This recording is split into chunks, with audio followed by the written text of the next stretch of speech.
ఎక్కడ ఉండి ప్రార్థించాడు? యోనా ఎక్కడ ఉండి ప్రార్థన చేశాడు? మత్స్యము కడుపులో ఉండి ప్రార్థించాడు. చేప కడుపులో ఉండి ప్రార్థించాడు. చాలా జాగ్రత్తగా ప్రేమ బిడ్డరా, దేవుడు అనంత జ్ఞాని, సర్వాంతర్యామి. దేవుడు అనంత జ్ఞాని, సర్వాంతర్యామి. అన్ని స్థలాలలో ఆయన ఉండేవాడు. అందుకే ఆయనకున్న పేరు ఉన్నవాడు అనేవాడు. దేవుడు బిడ్డరా, ఏ స్థలంలో ఉండి ప్రార్థించినా సరే దేవుడు ఆ ప్రార్థనకు జవాబిస్తాడు.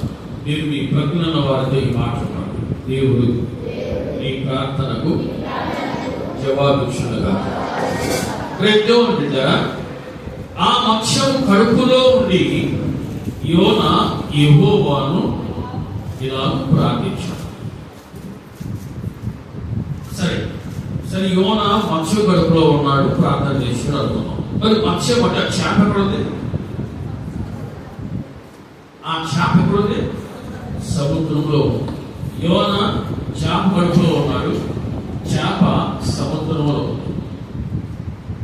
దేవుడు బిడ్డరా, అటువంటి అగాధమైన కంటికి కనిపించని స్థలంలో ఉండి యోనా ప్రార్థన చేస్తూ ఉండగా దేవుడు ఆ ప్రార్థన కూడా విన్నాడు. అందులో చెప్తున్నాను, సముద్రంలో చేప కడుపులో యోనా. చాలా అద్భుతం. అంటే దేవుడు నువ్వు ఎక్కడ ఉండి ప్రార్థించినా నీ ప్రార్థన వింటాడు. విశ్వసించి నమ్మకంతో ప్రార్థన చేయి. నేను ఇక్కడ ఉండి ప్రార్థన చేస్తే నా దేవుని యొద్దకు చేరుతుందా అనే సందేహం వద్దు. నేను ఎక్కడ ఉండి ఎక్కడుండి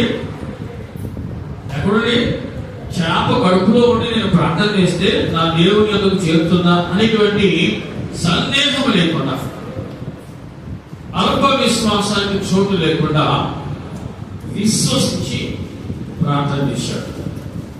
దేవుని బిడ్డరా, చాలా శ్రేష్టమైన వాగ్దానం. నేను ఎక్కడ ఉండి ప్రార్థన చేస్తే, యోనా కడుపులో ఉండి చేప కడుపులో ఉండి ప్రార్థన చేస్తే దేవుడు విన్నాడు. నీవు ఇటువంటి సమస్యల భయంలో ఉండి ప్రార్థన చేసినా దేవుడు వింటాడు.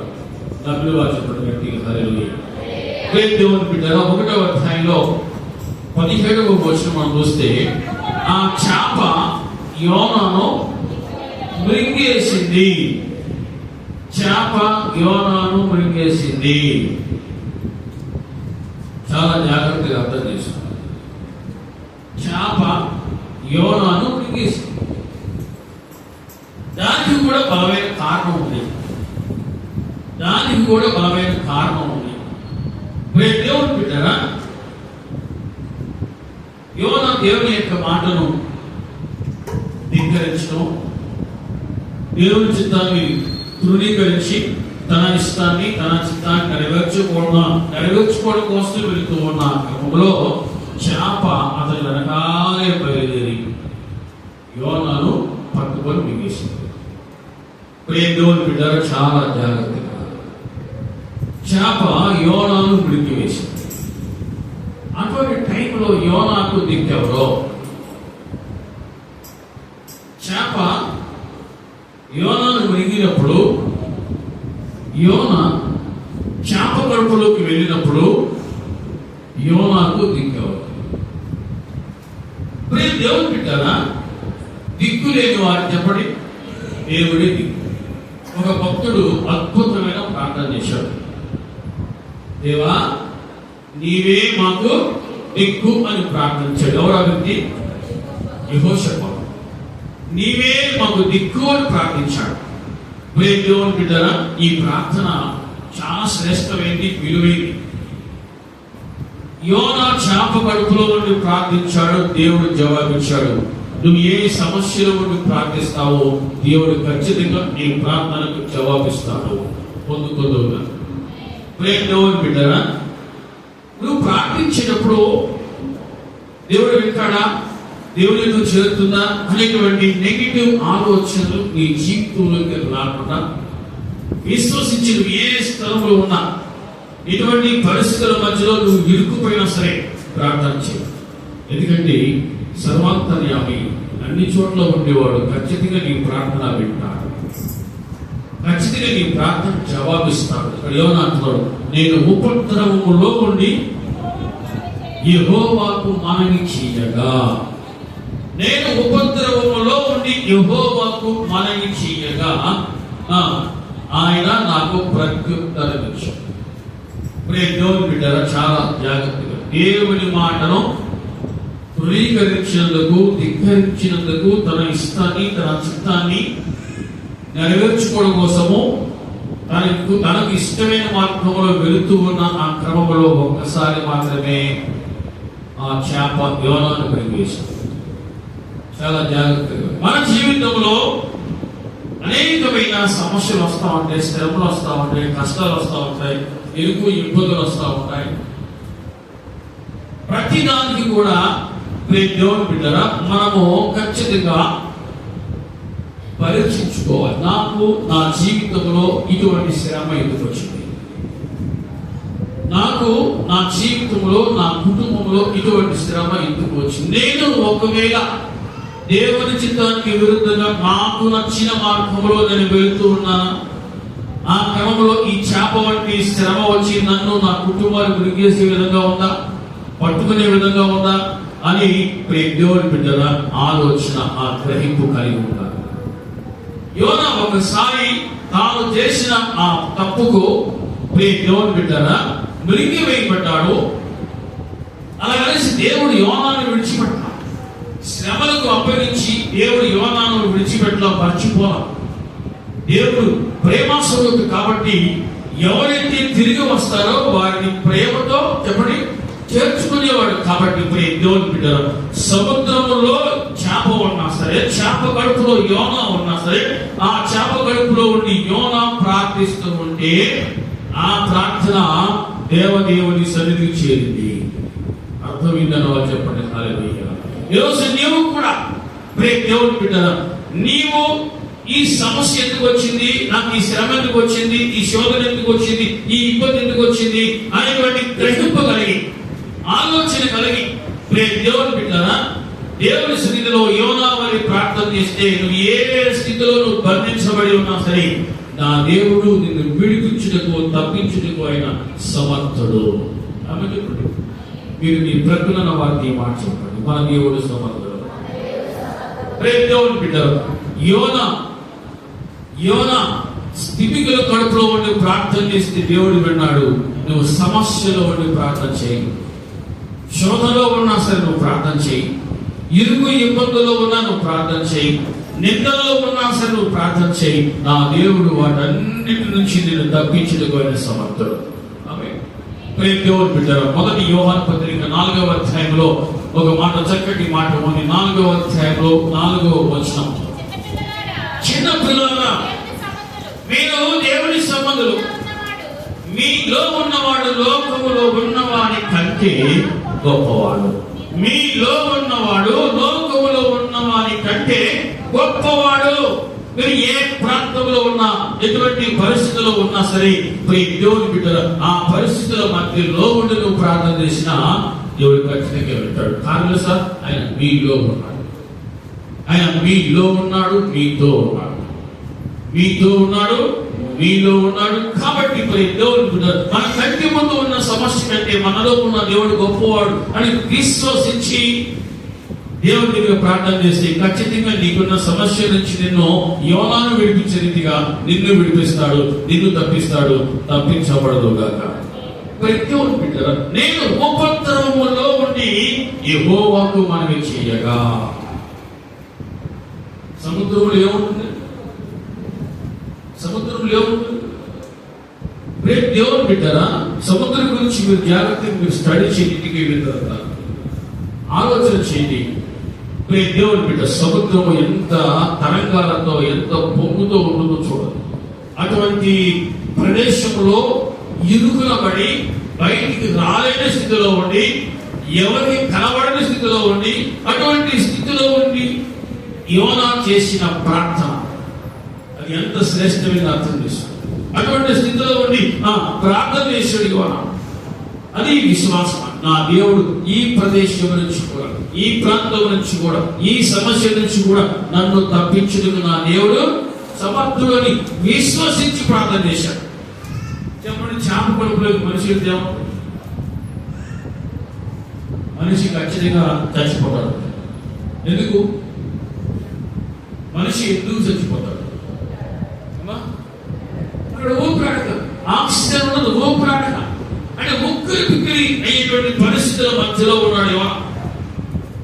దేవుని బిడ్డరా, ప్రాణంతో కొట్టుమిట్టాడుతూ ఉన్నాడు. ఎవరు వచ్చినా సరే అక్కడికి చేరుకోలేని స్థితి, ఎవరు కూడా విడిపించలేని స్థితి. ఆ సముద్రంలో ఆ చేప విద్యుత్తులో ఎదుగుతూ ఉందో, కానీ ఆ చేప కడుపులో ఉండి యోనా ప్రార్థన చేశాడు. దేవుని బిడ్డ, నీవు నీ బాధలో ఎవరికి కనపడకపోవచ్చు, ఎవరికి అర్థం కాకపోవచ్చు, కానీ దేవుడు అన్ని చూస్తూ ఉన్నాడు. ఆమె చెప్పండి. అందుకే ఆయన అంటాడు, నేను మార్పు లేనివాడను. ఆమె నేను మార్పు లేనివాడను. ఆనాడు యోనాను మాత్రమే కాదు, ఈనాడు నిన్ను కూడా నేను విడిపించగలను నువ్వు ప్రార్థిస్తే. దేవుడిచ్చిన వాగ్దానం. దేవుని బిడ్డ, దేవునికి నీకు మధ్య వారిగా ప్రార్థన ఉంటుంది. కాబట్టి దేవుని బిడ్డ, నువ్వు ఏ స్థితిలో ఉన్నా, ఏ సమస్యలు కూడా వెళుతూ ఉన్నా సరే, సమస్య వైపు నువ్వు చూడకుండా ఆ సమస్యలో ఉండి దేవుని వైపు చూస్తూ నువ్వు ప్రార్థన చేయి. దేవుడు నిన్ను విడిపించడానికి సమర్థుడు. నేను ఉపద్రవములో ఉండి యెహోవాకు మనవి చేయగా. చెప్పండి, ఎవరికి మనవి చేశాడు? మనం కష్టంలో మనకి ఎవరు గుర్తుకొస్తారు? నిజం చెప్పండి, మనకి కష్టంగా ఉన్నప్పుడు మనకి ఎవరు గుర్తుకొస్తారు? ఆప్తులు, బంధువులు, స్నేహితులు కదా, అయిన వారు, ఎగుపగేవారు. వాళ్ళు చెప్పుకుంటే గుండెల్లో బరువు తగ్గిందేమో, గుండెల్లో భారం దిగిపోతాం అని ఎవరికైనా చెప్పుకుంటే బాగుంటుంది అని ఇటు అటు మన మనసును తిప్పుతాం. కానీ మనస్సును నిలబెట్టుకొని, నిబ్బరం చేసుకొని, కుదురుగా మోకరించి ప్రార్థన చేద్దాం. దేవుడు వింటాడు అనేటువంటి విశ్వాసం అనుకుంటున్నా. దేవుడు బిడ్డరా, నువ్వు దేవుడిని కలవాలంటే ప్రార్థన ద్వారానే దేవుడిని నువ్వు కలవగలవు. అర్థం చేసుకోవాలి. ప్రార్థన ద్వారానే నువ్వు దేవుడిని కలవవు. నువ్వు ఎంతసేపు వాక్యం చదివావు, నువ్వు ఎంతసేపు పాటలు పాడావు, ఇవేమి కూడా నా సెకండే. ఇవన్నీ కూడా సెకండే. The first priority is prayer. మొదటి ప్రాధాన్యత ప్రార్థన. నీవు ప్రార్థన ద్వారానే నువ్వు దేవుడిని కలవగలవు. నువ్వు ప్రార్థన చేయకుండా దేవుని బిడ్డరా, నువ్వు దేవుడిని కావాలి. గుర్తుపెట్టలేవు. ఆది కాండం నుంచి ప్రకటన వరకు పెద్ద పెద్ద భక్తులు వీరందరూ కూడా ఎందుకు చరిత్రలో అంత గొప్ప హీరోలు అయ్యారు, అంత గొప్పవారు అయ్యారనే కారణము వారి ప్రార్థనా జీవితమే. వారి ప్రార్థనా జీవితమే వారిని గొప్పవారినిగా నిలబెట్టింది. హల్లెలూయా. ఏ స్థితిలో ఉన్నా సరే, ఏ స్థితిలో ఉన్నా సరే వారు ప్రార్థన చేయడం నేర్చుకున్నారు. దేవునికి ప్రార్థన చేశారు. యెహోవాకు మనవి చేశాడు. యెహోవా అంటే అర్థం చేస్తే మీకు ఉన్నవాడు అనువాడు. ఆయన ఎక్కడైనా ఉండగలడు, ఏదైనా అనగలడు, అని ఏదైనా చేయగలడు. ఈ కెన్ డు ఎవ్రీథింగ్ అని ఏదైనా సరే చేయగలడు. Everything is possible. ఆయన సమస్తము సాధ్యమే. దేవుని బిడ్డ, విశ్వసించి ప్రార్థన చేయి. ఈ స్థితిగా నా పని అయిపోయింది, ఇక చివరి స్థితి నాది, ఈ తిమింగుల కడుపులో ఇరుక్కుపోయాను, ఇక బయటపడడం కష్టమే. ఒకవేళ తిమింగుల కడుపు నుంచి బయటకు వచ్చినా బయట ఉన్నాయి, సముద్రంలో ఉన్నాను, ఇక బయటపడడం కష్టమే. సముద్రంలో ఉన్నవాడికి దారి కనబడిందా? సముద్రంలో ఉన్నవాడికి దారి కనబడదు. దేవుని బిడ్డరా, నీకు ఏం అర్థం కాలేదు. ఇటువంటి అనుమానాలతో భక్తుడు యోనా తన మనసును నింపుకోవాలి. ఒకటే, దేవుడు నన్ను విడిపిస్తాడు, తప్పిస్తాడు. ఏ స్థితిలో ఉన్నా సరే నా దేవుడు నన్ను విడిపిస్తాడో. దేవుని బిడ్డ, యెహోవాకు మనవి చేశాను. అనేక సందర్భాల్లో నేను మీకు ఒక మాట జ్ఞాపకం చేశాను. ఇర్మీయాతో దేవుడు ఒక మాట అంటాడు, ఒక ప్రశ్న అడిగాడు. ఇర్మీయా, ఈ దేవుడిని యెహోవాకు అసాధ్యమైనది ఏదైనా ఉన్నదా? నీ దేవుడైన యెహోవాకు అసాధ్యమైనది ఏదైనా ఉన్నదా? మీరు మీ ప్రకటన వారికి ఈ మాట చెప్పండి, విశ్వసించి మన దేవునికి సమస్తము సాధ్యం. ఎందుకు నేను మీతో ఈ విధంగా చెప్పిస్తున్నానంటే, మన దేవుడు ఏదైనా చేయాలి. విశ్వసించి మీరు ఏది పలుకుతారో అది మీ జీవితంలో జరుగుతుంది. అది నెరవేరుగాక, జరుగునగాక, అది మీరు చూచుదురుగాక, పొందుకుందురుగాక. దేవుని బిడ్డలు, అందుకే భక్తుడు అంటాడు, మరణము జీవము నేను వశము, ఆయన జీవ మరణములు నాలుగు వశము. కాబట్టి మనం పలికే దాన్ని బట్టి మన జీవితంలో, మన దేహంలో ఉన్న అవయవాలు పనిచేస్తాయి. మనం పలికే దాన్ని బట్టి మన జీవితంలో, మన దేహంలో ఉన్న అవయవాలు, మన ఆలోచనలు పనిచేస్తాయి. కాబట్టి మనం విశ్వసించి పలుకుదాం. ఆ విధంగా పలికితే మన జీవితంలో అది జరుగుతుంది. దేవుని బిడ్డరా, ఇక్కడ మనం చూస్తున్న 2వ వచనంలో మనం ఇచ్చేయక ఆయన నాకు ప్రత్యుత్తరం ఇచ్చాడు. పాతాళ గర్భములో నుండి ముందు ముందు ముందు చేశాడు, మనవి చేశాడు. 1వ వచనం ఉంది, ప్రార్థించాడు, మనవి చేశాడు. దేవుని బిడ్డ ఇప్పుడు వైద్యుస్తున్నాడు, క్యాన్సర్ వేస్తున్నాడు. అంటే పెంచుతూ ఉన్నాడు, ప్రార్థన జీవితాన్ని పెంచుతూ ఉన్నాడు. దేవుని బిడ్డలు ఏదైనా పొందుకోవాలంటే ఖచ్చితంగా అది పెరగాలి. ఏది? ప్రార్థన పెరగాలి. ఇక్కడ మనవి చేసే స్థాయి నుంచి కేకలు వేసేటువంటి స్థితికి వచ్చేసాడు. దేవుడు కేకలు వింటాడు కదా. దేవుని కొరకు నువ్వు కేక వేస్తే ఖచ్చితంగా దేవుడు వింటాడు. ఆమె చెప్పండి, నువ్వు నోరు తెరవకపోతే ప్రార్థన చేసి దేవుడు వింటాడు. నేను ఆ నోరు కూడా నోరు ప్రార్థన చేసిన వింటాడు. దేవుని బిడ్డలు. కానీ ఇక్కడ యోనా ఇంకొక అడుగు ముందుకు వేశాడు. పాతాళ గర్భములోని కేకలేస్తూ ఉన్నాడు. అంటే ఎంత గట్టిగా కేకలేస్తే దూరంగా ఉన్న మనిషికి వినబడుతూ దేవుని బిడ్డరా, అంత గట్టిగా యోనా ప్రార్థన చేస్తూ ఉన్నాడు. పరలోకమందున దేవుడు యోనా కేకలు విన్నాడంటే, యోనా వేసిన కేకలు విన్నాడు. దేవుని బిడ్డరా, ఇది కూడా గొప్ప అనుభవం.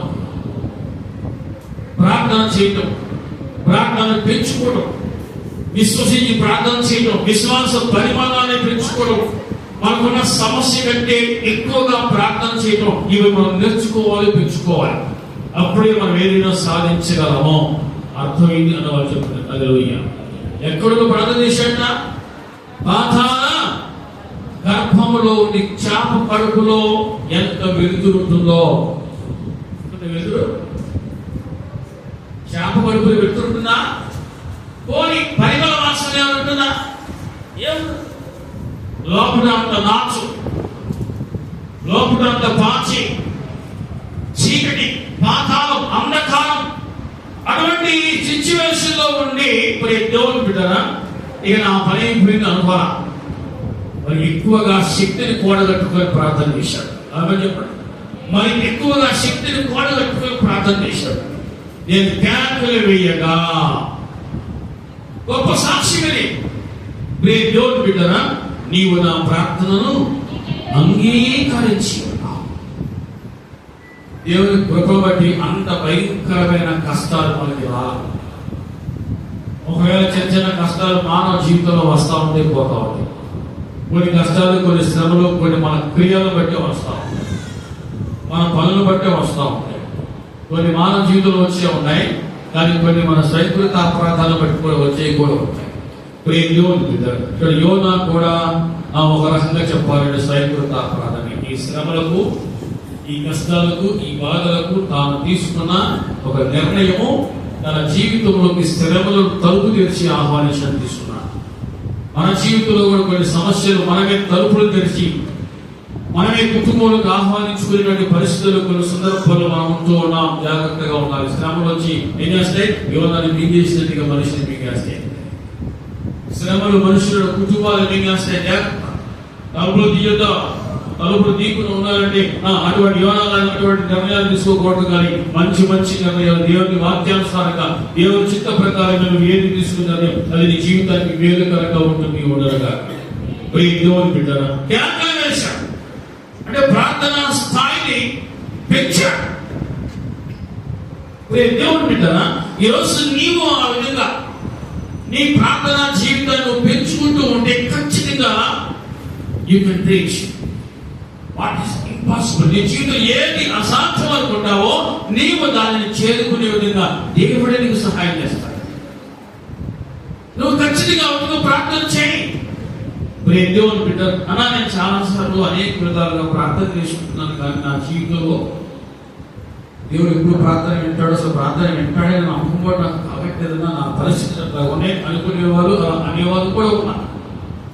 దేవుని బిడ్డారా, ఆలస్యం అవుతుంది అంటే ఒక రీతిగా ఒక సామెత అవుతుంది. ఏంటిస్తుంది? ఆలస్యం అమృత విషయం. ఒక రీతిగా సామెత. దేవుడి దగ్గర నువ్వు ఏదైనా దేని కొరకైనా అడుగుతున్నావు అంటే అది దేవుడి నీకు ఇవ్వటం ఆలస్యం అవుతుంది అంటే ఖచ్చితంగా నీ జీవితంలో దేవుడు నీ కొరకు ఒక అద్భుతం చెయ్య మొదలు పెడతాడో. అమ్మ చెప్పండి. ఆలస్యం అవుతుంది అంటే నీ కొరకు ఒక అద్భుతాన్ని దేవుడు సిద్ధపరుస్తున్నాడు. అద్భుతాలు చేసే దేవుడు నీ జీవితంలో దేవుడు అద్భుతాలు చేయడానికి కొన్ని ఆలస్యం చేస్తూ ఉంటాడు. హబక్కు గ్రంథంలో కూడా ఒక మాట, చక్కటి మాట మనం చూస్తున్నప్పుడు దేవుని బిడ్డ హబక్కు గ్రంథంలో 2వ అధ్యాయం మనం చూస్తున్నాం 3వ వచనంలో, ఆ దర్శన విషయము నిర్ణయ కాలమున జరుగును, సమాప్తమగుటకే ఆతురపడుచున్నది, అది తప్పక నెరవేరును, అది ఆలస్యముగా వచ్చినను దాని కొరకు కనిపెట్టుము, అది తప్పక జరుగును, జాగు చెయ్యకవచ్చును. ఆలస్యముగా వచ్చినను దాని కొరకు కనిపెట్టుము. ఎందుకంటే నువ్వు చేసే ప్రార్థన నిన్ను చిగురింపు చేసేది కానీ నిరుత్సాహపరిచేది కాదు. అది ఆలస్యం అవుతుంది అనుకోవచ్చు, కానీ ఆలస్యం అవుతుంది అని అనుకుంటున్నావు, కానీ దేవుడు నీ కొరకు ఒక అద్భుతాన్ని నీ కొరకు అలా రిజర్వ్ చేశాడు. ఆలస్యం అవుతుంది అంటే అద్భుతం నీ జీవితంలో దేవుడు చేయడానికి ప్రిపేర్ అవుతున్నాడు. అర్థం చేసుకో. అర్థం అవుతుంది అని వాళ్ళు చెప్పిన కలవే. ఆలస్యం అవుతుంది అంటే అద్భుతం కొరకే, అది అద్భుతం కొరకే. మనం చూస్తున్నాం, ఆలస్యముగా వచ్చినను దాని కొరకు ఎదురు చూడద్దు, అట్లా వదిలే, అట్లా కనిపెట్టుము. ఎక్కడ? దేవాది దేవుని పాదాల యొద్ద కనిపెట్టు. నువ్వు కనిపెట్టు, అది తప్పక జరగదు. మీరు నీ ప్రకృతిన వారికి మార్చు, అది తప్పక జరగదు. చూచుదుగా పొందుగా దేవుని బిడ్డరా, ఈ విధంగా మనము విశ్వసించి ఏది పొందుతామో అది ఖచ్చితంగా మన జీవితంలో జరిగింది, మనం చూస్తాం, పొందుకుంటాం.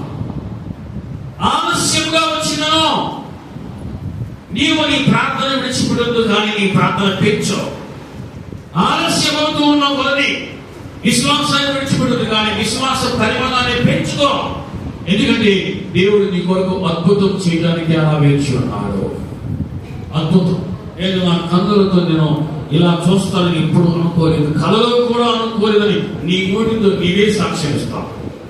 ఇచ్చుదుగా నీ నోటితో నీవే సాక్ష్యం ఇస్తావు. నేను కలలో కూడా ఇలా జరుగుతుందని అనుకోలేదు, ఇలా చూస్తానని దేవుడు ఇలా నన్ను చేస్తాడని నేను అనుకోలేదు. దేవుడు అంతగా నా జీవితంలో అద్భుతం చేశాడు అని నీవే నీ నోటితో దేవుని బిడ్డ సాక్ష్యం ఇస్తావు. యోనా ఆ విధంగా దేవుని బిడ్డరా సముద్రములో ఉన్నటువంటి చేప కడుపులో ఉండి ప్రార్థన చేస్తున్నాడు. తను ప్రార్థన చేసిన ఆ స్థలం ఎలా ఉందంట? పాతాళ గర్భం, అంధకారం, పాతాళం. ఇక దిక్కు చేసే దారి ఏమి లేవు. కనీసం ఎవరికి కనబడే స్థితి, ఎవరు కూడా చెయ్యి అందించలేని స్థితి, ఆదుకోలేని స్థితి. దేవుని బిడ్డ అటువంటి స్థితిలో అతన్ని బలపరిచింది అతను చేసిన ప్రార్థన నేను బలపరిచింది. ప్రార్థన నీ విశ్వాసాన్ని నిలబెట్టింది. గుర్తుపెట్టి నువ్వు ఎప్పుడైతే ప్రార్థన చేస్తావో నీ విశ్వాసాన్ని నిలబెట్టింది. నువ్వు ప్రార్థన చేయకపోతే ఆటోమేటిక్ గా నువ్వు విశ్వాసంలో బలహీనుడు అవుతావు. దేవుని బిడ్డరా, ఏ స్థలంలో ఉన్నా సరే ఇది నువ్వు గుర్తుపెట్టుకో. ఎటువంటి సమస్యలో ఉన్నా సరే నువ్వు గుర్తుపెట్టుకో. ప్రార్థన చేయి, దేవుడు ఖచ్చితంగా ద్వారం తెరుస్తాడు. ఆమె చెప్పండి. ప్రార్థన చేసినప్పుడు దేవుడు ద్వారం తెరుస్తాడు. కాకుల ద్వారా దేవుడు ఆహారం పంపించాడు. కాకుల ద్వారా దేవుడు ఆహారం పంపించాడు. అద్భుతం కదండి. కాకుకి లాక్కునే ఉండేది, పెట్టే ఉండదు. అటువంటి కాకుల ద్వారా కూడా దేవుడు ఆహారం పంపించాడు. దేవుడు బిడ్డరా, చేప కడుపులోకి ఒకసారి ఏదైనా సరే వెళ్తే అది కరిగిపోవాల్సిందే, చచ్చిపోవాల్సింది. కానీ యోనా 3 రోజులు చేప కడుపులో ఉన్నాడు, కానీ దేవుడు ఎంత అద్భుతకరుడండి. ఆ సముద్రంలో ఉన్న ఆ చేప కడుపులోకి కూడా దేవుడు ఆక్సిజన్ పంపించాడు. అలాగే చెప్పండి, చేప కడుపులో, సముద్రంలో చేప కడుపులోకి దేవుడు ఆక్సిజన్ పంపించకపోతే యోనా దేవుని బిడ్డరా చనిపోయేవాడు. అంటే సమస్యలో ఉన్నప్పుడు కూడా, సమస్యలో ఉన్న వ్యక్తికి దేవుడు చుట్టూ ఏస్తాడు, ప్రొటెక్షన్, భద్రతనిస్తాడు. అవి నేను ఆ సమస్యకి అప్పచెప్పడు ఆయన. ఇక నాకు దేవుడు చూడు, నాకు దేవుడు కూడా చుట్టూ అనుకోవద్దు. దేవుడు నిన్ను చూస్తున్నాడు కాబట్టి సమస్యల వలయం నిన్ను చుట్టుకున్నా సరే నీ చుట్టూ తాను భద్రతా వలయాన్ని ఏర్పాటు చేశాడు. అందుకే మనం సజీవులుగా ఉన్నాం. అందుకే మనం సజీవులుగా ఉన్నాం. అర్థమవుతుంది అన్నవాళ్ళు చెప్పండి. హల్లెలూయా. ప్రేమ దేవుని బిడ్డరా, చూద్దాం. ప్రేమ దేవుని బిడ్డరా, దానియేలు గ్రంథంలో ఇక్కడ ఒక చక్కటి అద్భుతమైనటువంటి విషయం మనం చూస్తున్నాం. దేవుడు ఎంత అద్భుతకరుడో, ఎంత ఆలోచనకరుడో, ఎంత భద్రతనిస్తాడో, ఎంత రక్షణ ఇస్తాడో మనం చూస్తున్నాం. 6వ అధ్యాయంలో ప్రేమ దేవుని బిడ్డరా, 6వ అధ్యాయం మనం చూస్తున్నాం. 20 చదువుకున్నాం. 6:20 దానియేలు గ్రంథము 6వ అధ్యాయం 20వ వచనం. అతడు గుహ దగ్గరకు రాగానే దుఃఖ స్వరముతో దానియేలు పిలిచి, జీవముగల దేవుని సేవకుడు అయిన దానియేలు, నిత్యము నీవు సేవించుచున్న నీ దేవుడు నిన్ను రక్షింపగలిగినా అని అతనిని అడిగెను. అందుకు దానియేలు, రాజు చిరకాలం జీవించుగాక, నేను నా దేవుని దృష్టికి నిర్దోషినిగా కనబడుతుంది కనుక ఆయన తన దూతను పంపించి సింహములు నాకు ఏ హానియో చేయకుండా వాటి నోళ్ళు మోయించెను. ఏ హానియో చేయకుండా ఆయన తన దూతను పంపించి వాటి నోళ్ళు మోయించెను. దానియేలు దేవుని బిడ్డలు ఎక్కడున్నాడు? సింహాల మధ్యలో ఉన్నాడు. సింహాల మధ్యలో ఉన్నాడు. దానియేలు సింహాల గుహలో వేయించే రాజు ప్రొద్దున లేచి ఆ గుహ దగ్గరికి వచ్చాడు. వచ్చి దుఃఖ స్వరంతో దానియేలు అని పిలిచాడు. ఉన్నాడు లేడు? సింహాలు తినేసినాయో? సింహాలు మంచి ఆకలితో ఉన్నాయి. సింహాలు మంచి ఆకలితో ఉన్నాయి. ఎంత ఆకలి అంటే ఒక్క పాట మీద దూకేసి ఎముకలు కూడా పిండి చేయగలిగేంత ఆకలితో ఉన్నాయి. అటువంటి సింహాల మధ్యలో దేవుని బిడ్డరా దానియేలు ఉన్నాడు. సింహాల మధ్యలో దానియేలు చాలా జాగ్రత్తగా తెలుసుకుంటాడు. దేవుడు మర్చిపోయాడా? పరమండలమందు ఆశ్చర్యమైన ఆ దేవాది దేవుడు దేవుని బిడ్డ భూమి మీద ఉన్న గుహలో ఉన్న సింహాల మధ్యలో ఉన్న దానియేలును అలా చూస్తూ ఉన్నాడు.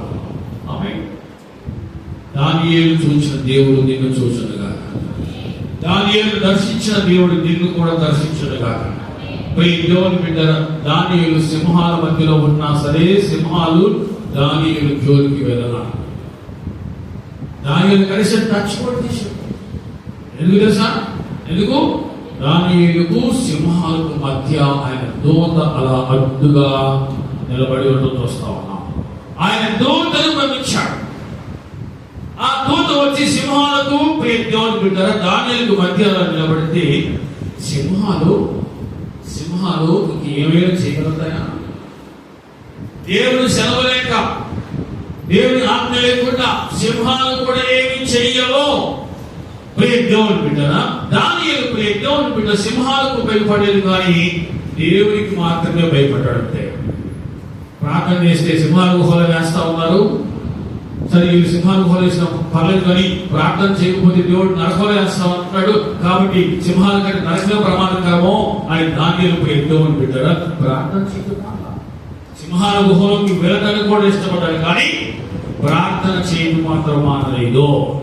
ఈరోజు నీవు దేవుని బిడ్డరా సమస్య వచ్చిందని సమస్యల మధ్యలో ఉన్నామని నువ్వు ప్రార్థన చేయడం మాత్రమే గుర్తుపెట్టుకో. ఆలోచన చేయి. సింహాలు ప్రమాదకరమా, నరకం ప్రమాదకరమా? పాతాళం ప్రమాదకరమా? పాతాళానికి పోకుండా ఉండాలంటే సింహాల మధ్యలో ఉండడానికి కూడా ఇష్టపడ్డాడు దేవుని బిడ్డ. ఆ సింహాలకు భయపడలేదు, కానీ దేవునికి భయపడి తెలుసా? దేవుడు ఆ ప్రాణమును దేహమును రెంటిని చంపి నరకములో వేసేవాడు ఆయన. కాబట్టి దానియేలు దేవుని బిడ్డ కేవలము సింహాలకు మాత్రం భయపడలేదు, కానీ దేహాన్ని ప్రాణాన్ని రెంటిని కలిపి నరకములో వేసే శక్తివంతులకు ఆ దేవదేవునికి భయపడ్డాడు. కాబట్టి దానియేలు కనికరించబడి రక్షించబడ్డాడు. ఈరోజు నీకు అటువంటి భక్తి జీవితం, అటువంటి ప్రార్థనా జీవితం నీకుంటే సింహాల వంటి సమస్యలను చుట్టూ ఉన్న సరే నిన్నేమి చేయవు. అలా చెప్పండి, అవి నిన్నేమి చేయవు. మనం పాట పాడతాం, ఏమైనా నిజంగా అంత విశ్వాసం ఉందా? పాట బాగుంది కదా, పాట బాగుంది కాబట్టి పాడుతున్నామన్నా అంటాం. విశ్వసించి పాట పాడు, అందులో ఉన్నటువంటి శక్తిని పొందుకోవాలి. అలా చెప్పండి. దేవుడు బిడ్డ, దేవుడు ఏదైనా చేయగలడు అని విశ్వసించి నువ్వు ప్రార్థన చేస్తే ఖచ్చితంగా ఆయన అద్భుతం చేస్తాడు. చూచుదావుగాక. దానియేలు ప్రియ దేవుడు బిడ్డరా, శాస్త్రం ఇలా ఉంది అని తెలిసి కూడా భయపడలా. సింహాల గుహలో వేస్తారని భయపడలేదు. సామాన్యం చేస్తాను కానీ నేను మాత్రం ప్రార్థన చేయడం మానడం అని చెప్పారు. ఈరోజు నీ జీవితం ఎలా ఉంది? నీ ప్రార్థన జీవితం ఎలా ఉంది? నీ భక్తి జీవితం ఎలా ఉంది? ప్రియ దేవుని బిడ్డరా, చెప్పండి, సింహాలకు భయపడతావా, దేవునికి భయపడతావా? మీకు చాలాసార్లు ఒక మాట అడుగుతూ ఉంటాను, మంత్రిగాడు భయపడతావా, దేవునికి భయపడతావా? చెప్పండి మనుషులు. ఇంకో దేవునికి భయపడతావా, దేవునికి భయపడతావా? ఎంత భయమో, ఎంత భయమో. ఎవరు గొప్ప? ఎవరు గొప్ప చెప్పండి? ఎవరు శక్తివంతులు? ఆయనకు భయపడతాం. ఆయనకు భయపడతాం. ప్రియ దేవుని బిడ్డలు, 6వ అధ్యాయం 10వ వచనంలోని ఇంటి శాసనము సంతకము చేయబడినని చదవనమ్మా. యథాప్రకారంగా అనుదినము 3 మోకాల్లోని ఇంటి పైగది కిటికీలో ఎడుశరపు తట్టుకు తెరవబడి ఉండగా దేవునికి ప్రార్థన చేయొచ్చు, ఆయనను స్తుతించుచు వచ్చెను. అవి చెప్పదు. ఇంటి శాసనము సంతకము చేయబడినని దానియేలు తెలుసుకొని, ఇంటి శాసనం అని 7వ వచనం చివరి మాట ఎట్లనగా 30 దినముల వరకు నీ యొద్ద తప్ప ఏ దేవుని యొద్దనైనను మానవుని యొద్దనైనను ఎవడనో ఏ మనవియు చేయకూడదు. ఎవడైనను చేసిన యెడల వాడు సింహముల గుహలో పడద్రోయబడును. దేవుని బిడ్డరా, చాలా జాగ్రత్తగా అర్థం చేసుకోవాలి. సింహముల గుహలో పడద్రోయబడతాడు అని తెలిసి కూడా దానియేలు ఏం చేశాడు? ప్రార్థన చేయొచ్చు, ఆయనను స్తుతించుచు వచ్చెను. శ్రమలు ఇంకేం చేస్తాయా? ప్రార్థన చేసే శ్రమలు వస్తాయంటే వచ్చాయి, కానీ శ్రమలు దానియేలు ఏం చేయలేకపోయాయి. గుర్తుపెట్టే మాట, శ్రమలు దానియేలు ఏమి చేయలేకపోయి. దానియేలు జీవితంలోకి శ్రమ ఎందుకు వచ్చిందంటే ప్రార్థన చేసినందుకు, దేవుని స్తుతిస్తూ వచ్చినందుకు శ్రమ వచ్చింది. మరి యోనా జీవితంలో శ్రమ ఎందుకు వచ్చిందంటే అది స్వయంకృతాపరాధం.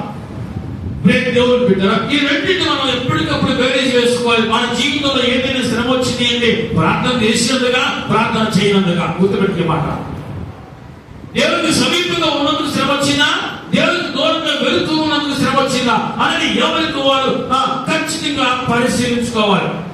అర్థమవుతుందో చెప్పండి.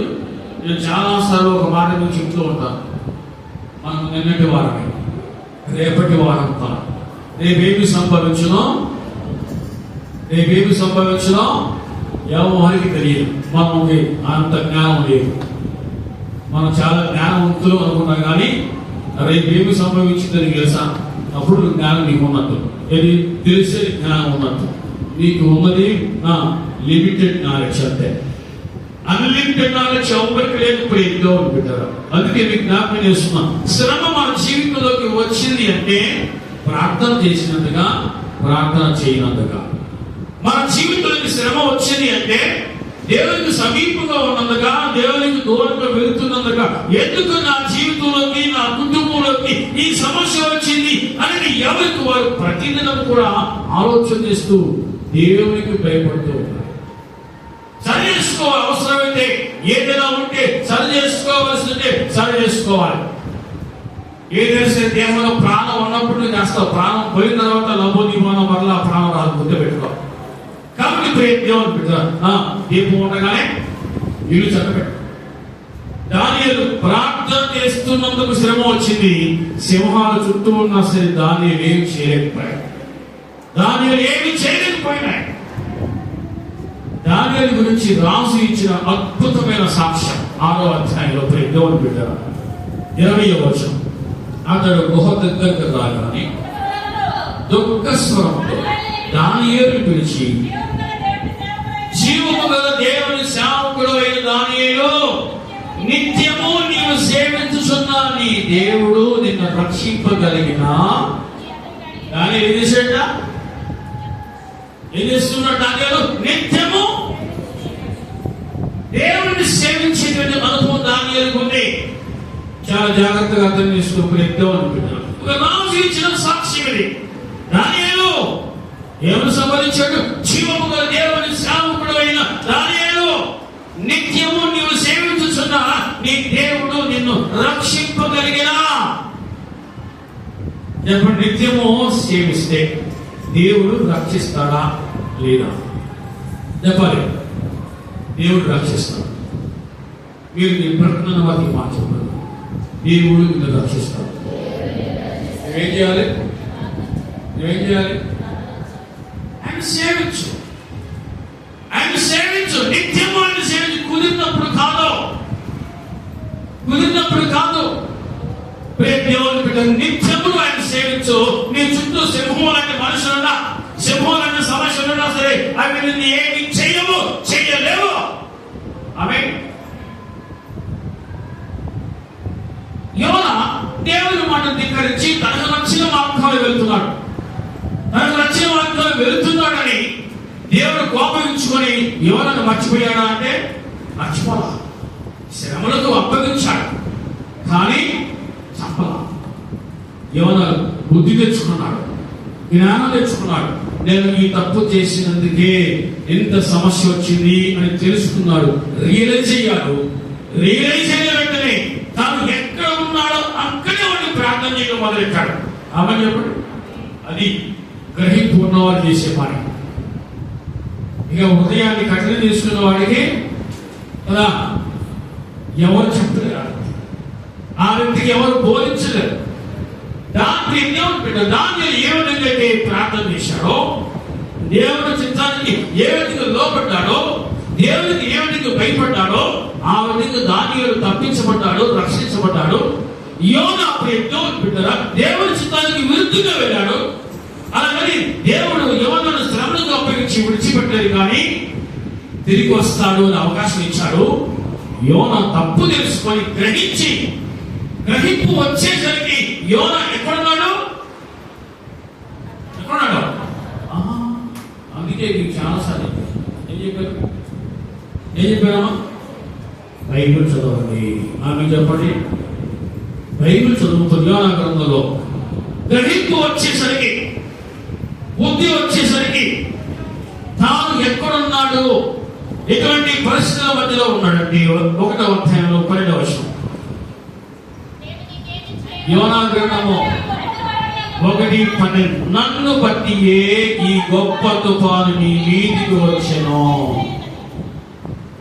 తాను దేవుని బిడ్డరా తుఫాను వచ్చినప్పుడు, ఆ ఓడ మునిగిపోయేటువంటి పరిస్థితి వచ్చినప్పుడు అప్పుడు తాను గ్రహింపొచ్చింది.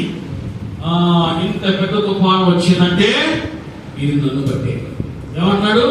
నన్ను బట్టియే. చెప్పండి, యోనా యథార్థవంతుడే కాదు. ఈ ఒక్క మాట చాలు. ఈ ఓడలో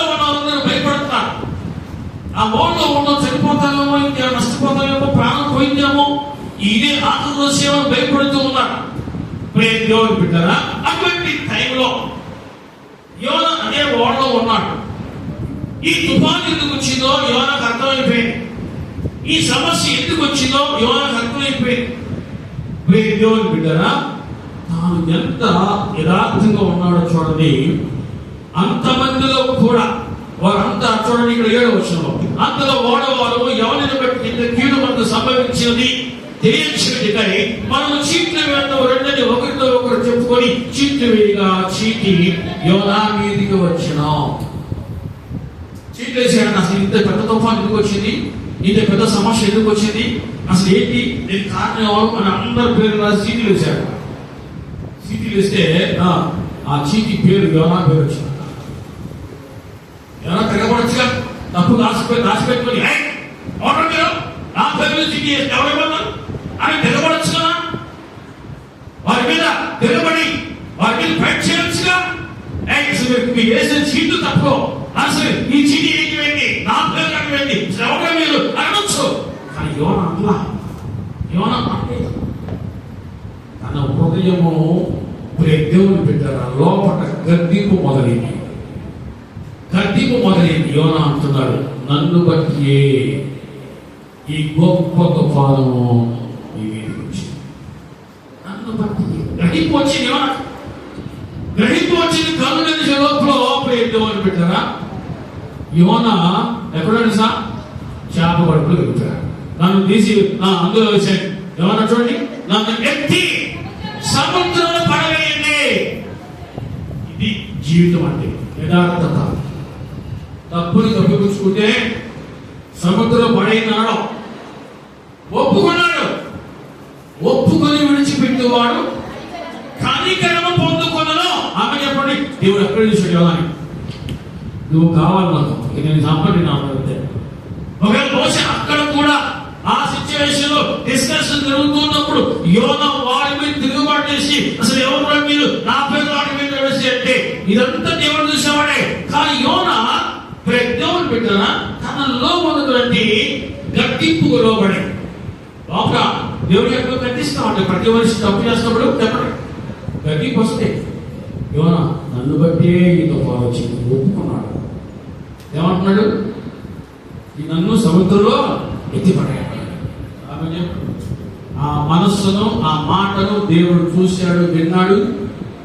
యోనాను కాపాడడానికి శ్రమలాంటి చేపను పంపించి అలా పంపించే చేపకు చంపమని అప్పగించదా యోనాని జాగ్రత్తగా కాపాడుతూ తీసుకొచ్చి సముద్రంలో ఏ ప్రాంతంలో పడ్డాడో కానీ దేవుడు చెప్పాడు, చేప నువ్వు తీసుకొచ్చి అతన్ని మింగి తీసుకొచ్చి ఒడ్లు పడాయి, సేపుగా ఒడ్లు పడాయి, ఎందుకంటే అతడు నా సేవకుడు. ఆమె చెప్పండి, దేవుని బిడ్డరా, నీవు కూడా గ్రహింపు కలిగి ఉన్నా, యథార్థతను కలిగి ఉన్నా. నన్ను బట్టి ఈ సమస్య వచ్చింది అని యోనా ఎంత చక్కగా యథార్థంగా చెప్పాడో దేవుడు అంతగా కాపాడినట్లుగా నీవు కూడా దేవుని బిడ్డ యథార్థతను కలిగి ఉంటే చూపిస్తే దేవుడు ఖచ్చితంగా నేను కనికరిస్తాడు. యోనాను తప్పించిన దేవుడు, యోనాను కాపాడిన దేవుడు నిన్ను కాపాడుతాడు. కాపాడబడదుగాక, తప్పించబడదుగాక.